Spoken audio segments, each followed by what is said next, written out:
Good day, folks. Good day. Well, Mama Lou is not with me to start with.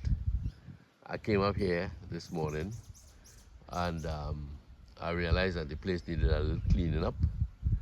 Right now it's kind of overcast, but I decided let me try and see if we could get this place a little bit tidied up. So I used my son-in-law lawnmower, cutting a little bit there. And one of the things they say after a hard day's work is making time to unwind. And right now I really feeling kind of tired. But up in Cora, you could really unwind a bit. I'm gonna flip this camera a little bit there. Yeah, boy, it's nice to sit down in the shade here and enjoy the quiet moments.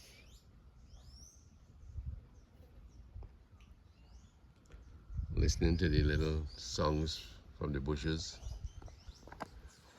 These are nice little, these are nice, I shouldn't say little, but it's a big cashew tree, boy.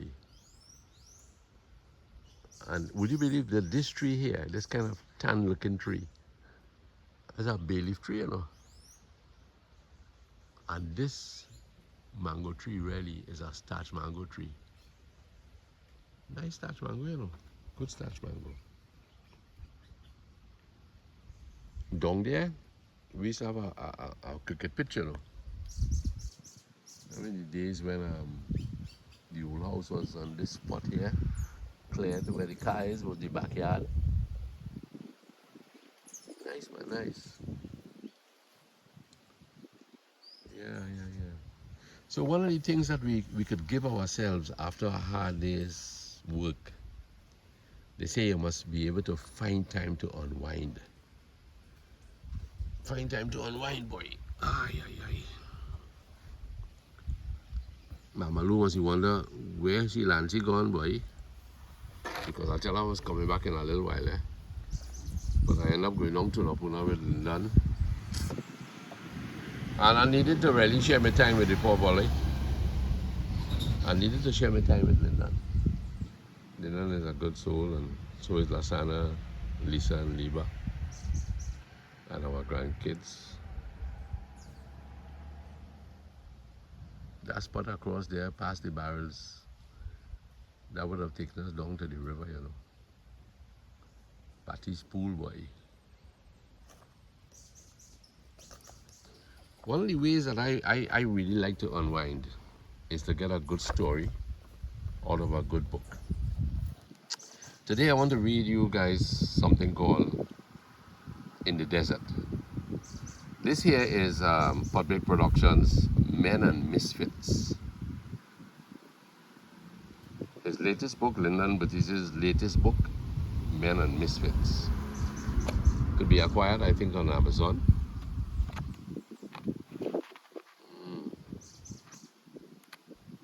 I particularly like this story that I'm going to read for you.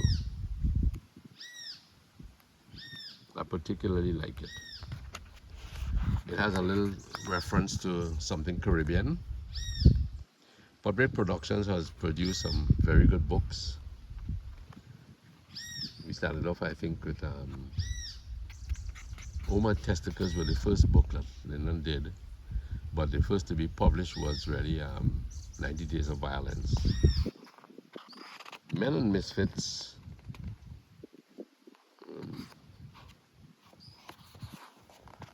I like this here. It says, special thanks to Kimberly, Lancelot, and Mona Lisa. That would be Kimberly's aunt-in-law. Sorry, sister-in-law. What am I must be tired, folks. Forgive me. So I need to unwind. Hey, wait. I know talking up your book here. What are you bringing there? You're lucky my wife cook. Don't make Skylark. Well, look at that, folks. This man came me all down to Chanflair and he buy nothing for me. Buy the thing for you to eat, boy. Oh gosh, boy. Kimberly, save your life. Yeah, thank you very Mine much. holding no camera for you. No. Oh my goodness, look at food here. They get a breakfast item. Oh, you know, come on. Lindy, see what you can do with this dog now. Okay, well. Hey, you need to sit down, man. I was just about to read that thing called In the Desert, you know. Boy. Thank you. Look. Hey, Simon. Simon, look. No, Simon. Simon. Oh boy, Simon. Thanks very much, huh? Kimberly, thank you very much for this. I appreciate it. Rain? I really feel so.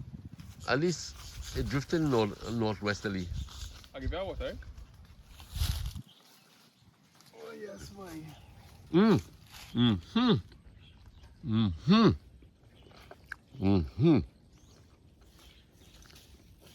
Boy, I promising people to read your story saying In the Desert. And my throat and my tummy. I felt I was in the desert in truth, though. You probably would be,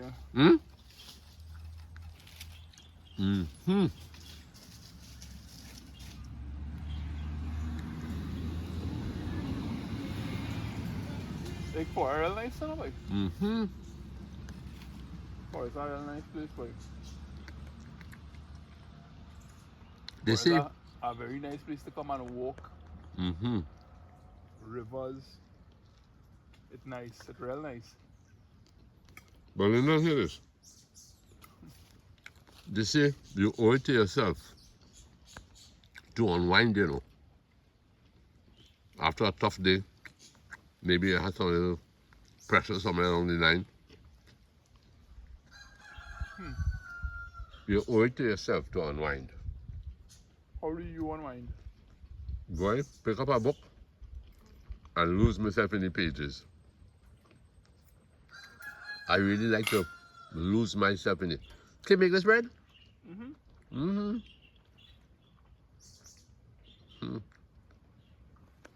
pick up a book? Good stuff, boy. You just try this egg? No. That was say lucky for my wife. Otherwise, you'd have go without food. At least you don't give me the egg in the shell. Not even that.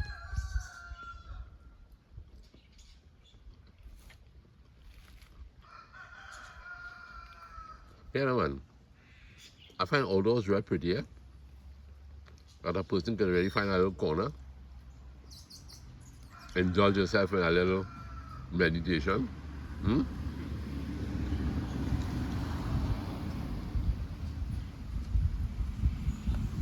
As you hear,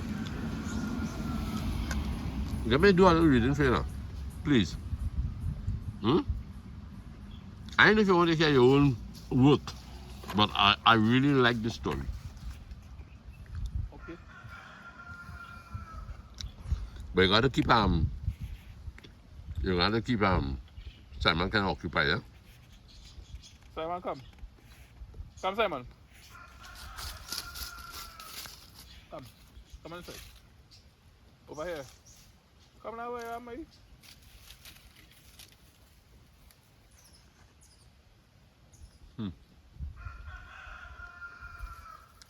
Whoa, you're good. Good job. I'll give you one more piece.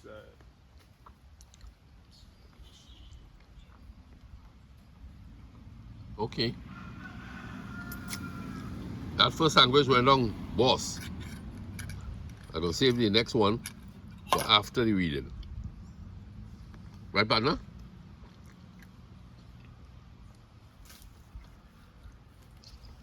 I don't want to dirty your book, you know. A lady bought a copy of the Ghost of Korah once for me. I think she came from St. Joseph. She said, I don't like to see dog hairs in books at all, you know. Okay, my friends. So the name of this story, written by Lyndon, one of his short stories in the Men and Misfits collection here, You know, I was looking at your cover, Lindy, and I think at first when I first saw it, this book was done when? 2018, somewhere around there. When I first saw it, I don't know if I appreciated it, but you know, this morning I'm looking at it, I think it's a real good cover. And you see how the guy is painting, and you had the men in upright characters, right? And misfits. I think it really telegraphs. The crocodile in red. The crocodile is in red. Now, you know, there's a symbolic reason that is in red. Why? Well, that ties into this story called The Regulars. Uh-huh. It ties into that. Each one of those icons to the bottom there represent one of the short stories. Right. Well, how does the alligator tie into that story? It is. I'll read it for you sometime in the future. I have a story going to focus on there.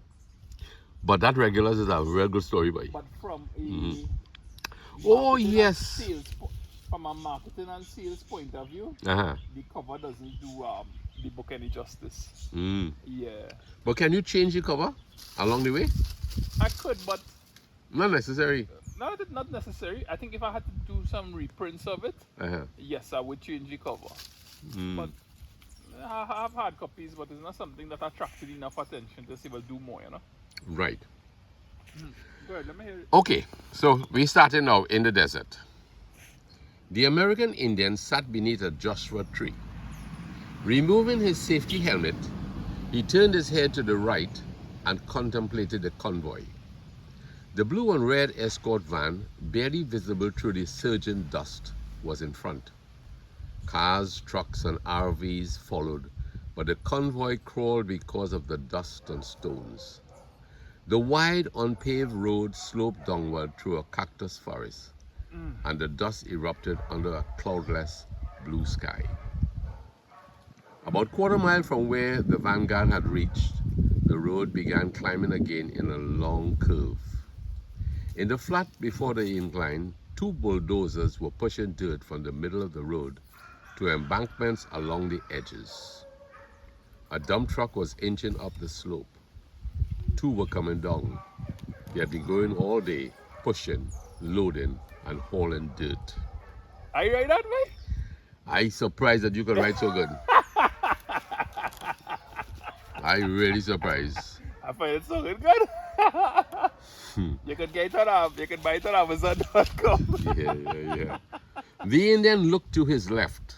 Above the crest, dust billowed, then a red sedan came over the hill. The Indian consulted his watch. It was after 5. Rising slowly, he dusted his backside. He put on his helmet, picked up the signpost, and stepped fully into the sun, which blazed as if it were noon. The man driving the red sedan was beat. The American in the passenger seat was fast asleep. That morning, they had driven from Las Vegas to the Grand Canyon, 120 miles. Interstate 515, stopping at the Hoover Dam for pictures. Then the US 93, turning left at Pierce Ferry Road and driving through Dolan Springs and along the wide unpaved Diamond Bar Road. They had seen the canyon. Now the driver just wanted to reach the hotel before dark and soak in a poolside jacuzzi. But a heavyset Indian carrying a stop sign was stepping onto the road. The man's stomach protruded and his long black Indian hair, tied in a ponytail, was tucked into his shirt. He was nothing like the lean, hard warrior you saw in movies. The Indian looked up at the signpost and showed his palm. When the car stopped several feet from him, he pointed at his boots and waved the driver forward. He raised his hand again and the car stopped. The Indian walked around the car as the driver's window lowered. "What's going on?" the driver asked. "Progress," the American Indian said. "Put on your hazard lights." Leaving the window lowered, the driver switched on the hazard lights. "Do we have a long wait?" "About 10 to 15 minutes. The Indian adjusted his sunglasses. When the escort van reaches the next checkpoint, it will return for you. How far is the checkpoint? A little under a mile. The driver raised the sun visor and squinted at the activity in the distance. The escort van and convoy had halted. As the dust settled, two bulldozers materialized on the shoulder. A grader was scraping the road. Progress takes time, the Indian said, moving closer. He liked to talk and meet new people. He clasped the signpost between his thighs and bent over. The driver was brown like an Indian, but he wasn't Indian. The passenger was white. Where are you guys from? The Indian might have been talking to the white man. Like the Indian, the white man was wearing sunglasses, but his were cool. He's fast asleep, the driver said. He is lucky, the Indian said slowly. He had a deep voice and didn't sound like a man who let things bother him. Is he American? The driver nodded. And you, where are you from? I'm from Trinidad. Trinidad, the Indian said slowly. Still bending over, he glanced downhill. His earplugs dangled. He repeated the word. It's an island in the Caribbean. The Caribbean? Hey, come on, Lucky. Come on. Lyndon, please, help me. Lucky. Oh my goodness. Where your food? It's right here in my lap. Fellas, look at that. I'm getting egg all over my book. Come on, guys. Come on. Lucky, come on. Climb on.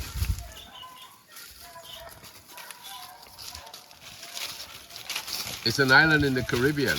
The Caribbean, the Indian said, nodding slow. Oh, gee whiz. Hey, come on. Lyndon, you're not helping me.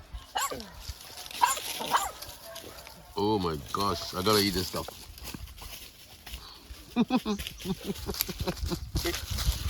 Lyndon. Well, I tell you, but you gotta finish that story.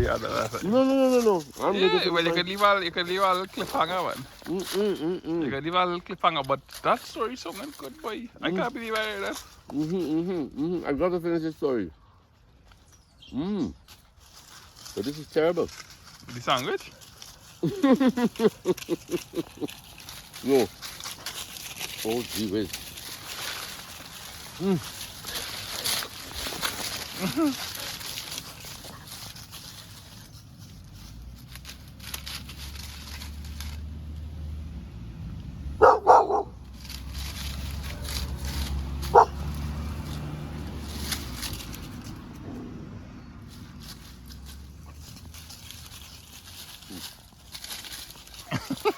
Lucky, behave yourself. Lucky, you have this stir-by storytelling.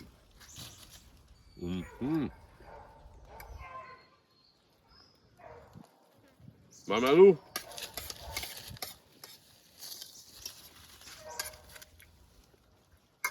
Fellas, you don't feed these dogs?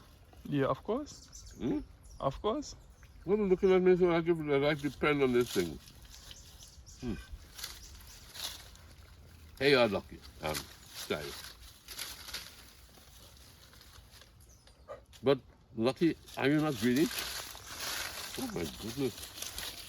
He's just being a dog. He's just being a dog. Hey, you sound like Levi Levi. He's just being a dog.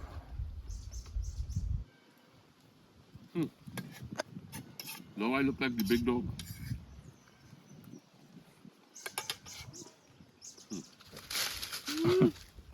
I'm not aggressive, eh?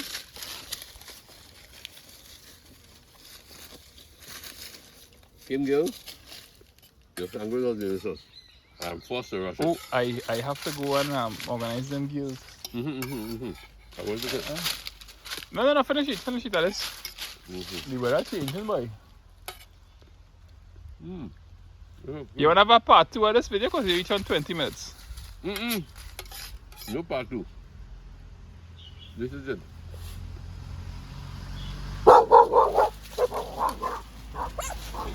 All right.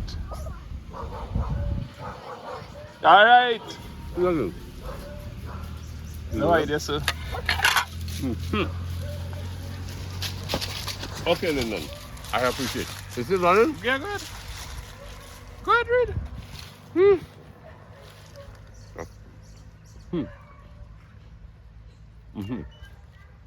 Folks, excuse me, please, huh? About our water fair, right? And where are you from?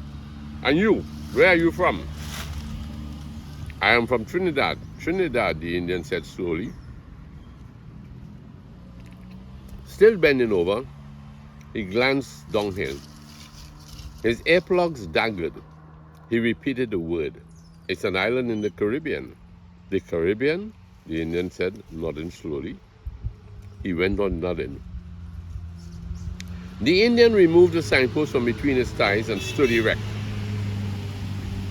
His stomach bulged as his hands inched up the pole, his arms stretching overhead in an awkward position. The two-way radio clipped to his safety jacket cackled, and he surveyed the heavy activity in the distance. The grader had pulled aside, and the escort van and convoy were inching past the machinery and up the long curve to the checkpoint beyond the bend. Trinidad, the Indian said, is that in Jamaica? No, it's much further south. I know Jamaica, the Indian said. They smoke a lot of ganja in Jamaica. Do you guys smoke a lot of ganja in Trinidad? The driver laughed skeptically. It was odd to see an American Indian in denim, sunglasses, and a digital watch. Odd to hear him ask about marijuana so casually. The American had woken up and was wiping dust from around his mouth. He said, I wouldn't answer that. The driver looked at the American. Then he looked at the Indian. After today, he would never see the Indian again. So, he said, we smoke a lot of ganja in Trinidad. The Indian grinned. Ganja, he said slowly. I love ganja. The American, shaking his head, looked through the windshield. The convoy looked like a long robotic caterpillar slowly disappearing around the bend. Down below, the bulldozers had resumed work. The Indian stepped away from the red sedan as the blue car roared over the hill crest. It was moving fast, kicking big dust and throwing stones. The Indian, swiveling the signpost so the red stop sign faced forward, raised his palm. The car braked, skidded, stopped inches from the red sedan, and the Indian covered his nose and mouth as dust rushed forward. At the Indian's instructions, the woman driver in the blue car switched on the hazard lights. Shaking his head, he walked back to the red sedan. 2 weeks ago, there was a terrible accident, he said. A tour bus on its way to the canyon crashed into an escort van. Did you see it happen? I was standing right here. The Indian half turned, pointed to the far upslope. The van came flipping down the hill, but you could not see it clearly because of the dust. The bus ran off the road where you see that gap in the Joshua trees.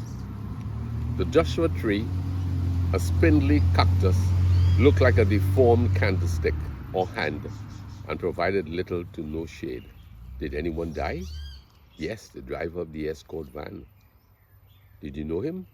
Yes, he was my cousin. I'm sorry.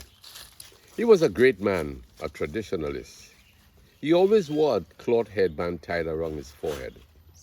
The Indian gestured toward the roadworks. Progress cost him his life. And to add insult to injury, his son buried him in the earth. The driver didn't know what to say. He glanced at the American, who was either looking out his window or sleeping again. The Indian changed the topic. How did you enjoy our Great Canyon? It's amazing. The food also had a big impression.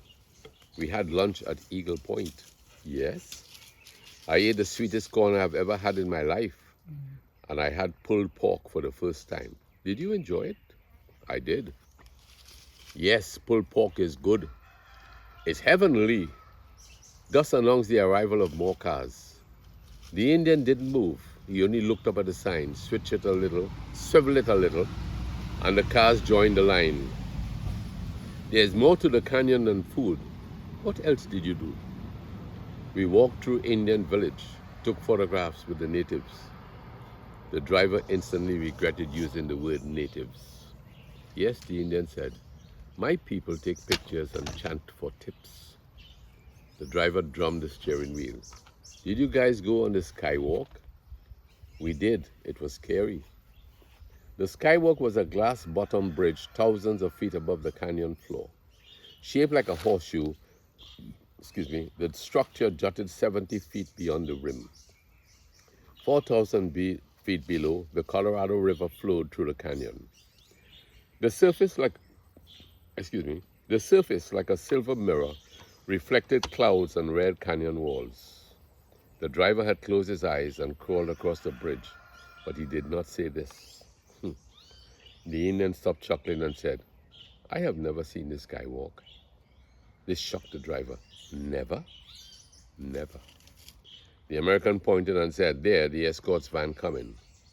On top of the vehicle, a white light was flashing. Are you Hualapai? Is that correct? I think it's Hualapai. Are you Hualapai? I don't remember how far. Hualapai? The driver asked. It's pronounced Walapi. Walapai. Hualapai. Walapai. It's pronounced Walapai, the American said. He didn't want to offend the Indian. Yes, the Indian said, I am Walapai. The driver couldn't wrap his head around the idea that the skywalk belonged to the tribe and the Indian had never seen it. And you have never seen the skywalk? Yes, that is correct. It's really neat, the American said. You should go see it. Neat? The Indian scoffed. The Grand Canyon is not Disneyland. It felt like Disneyland. That is true, the driver said. There were helicopters and boats and people everywhere. It was like a carnival. You are right. Nowadays, the council only talks about progress, tourists, developers, investors. They do not think about our traditions and the canyon's true significance. The Diamond Bar Road was wide. As the escort van turned, a wall of dust rose in a great arc, and the driver raised his window. The Indian slowly walked to the verge and swiveled the signpost, green for go. Then he sat in the narrow shade of a Joshua tree and watched the convoy pass.